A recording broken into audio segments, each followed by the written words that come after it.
ब्रह्मगुप्त प्रतिभाशाली गणितज्ञ। हमारे देश में जन्मे गणितज्ञों में ब्रह्मगुप्त का स्थान अत्यंत महत्वपूर्ण है। गणित के साथ साथ ये खगोल शास्त्र तथा ज्योतिषी में भी पारंगत थे। आचार्य ब्रह्मगुप्त का जन्म राजस्थान राज्य के भीनमाल शहर में ईस्वी 598 में हुआ था। वे तत्कालीन गुर्जर प्रदेश भीनमाल के अंतर्गत आने वाले प्रख्यात शहर उज्जैन, जो वर्तमान में मध्य प्रदेश है, के अंतरिक्ष के प्रयोगशाला के प्रमुख थे और उस दौरान उन्होंने दो विशेष ग्रंथ लिखे, ब्रह्मस्फुट सिद्धांत पहला और दूसरा खंड खाद्यत या खंड खाद्यत पद्धति।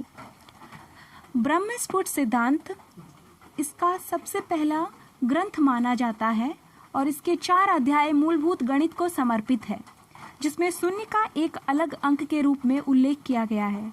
यही नहीं, बल्कि इस ग्रंथ में ऋणात्मक नेगेटिव अंकों और शून्य पर गणित करने की सभी नियमों का भी वर्णन किया गया है। ब्रह्मगुप्त ने द्विघातीय अनिर्णयास्पद समीकरण nx² + 1 = y² के हल की विधि की भी खोज निकाली। इन्हीं विधि का नाम चक्रवाल विधि है। गणित के सिद्धांतों का ज्योतिषी में प्रयोग करने वाले ये प्रथम व्यक्ति थे। इन्होंने वृत्त के क्षेत्रफल एक समान क्षेत्रफल वाले वर्ग से स्थानांतरित करने का भी यत्न किया। उन्हें पृथ्वी की परिधि ज्ञात थी, जो आधुनिक मान के निकट है।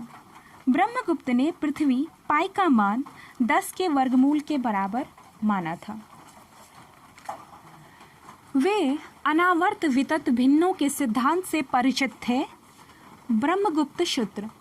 ब्रह्मगुप्त का सबसे महत्वपूर्ण योगदान चक्रीय चतुर्भुज पर है। उन्होंने बताया कि चक्रीय चतुर्भुज के क्षेत्रफल निकालने का सन्निकट सूत्र तथा यथातथ सूत्र भी दिया। ब्रह्मस्फुट सिद्धांत ब्रह्मगुप्त की ही प्रथम रचना है और प्रमुख रचना है। यह संस्कृत में है और इसमें कुल 25 अध्याय हैं। एक पूर्णतः काव्य रूप में ये लिखा गया है। ब्रह्मस्फुट सिद्धांत का अर्थ है ब्रह्मगुप्त द्वारा प्रकाशित सिद्धांत। Thank you.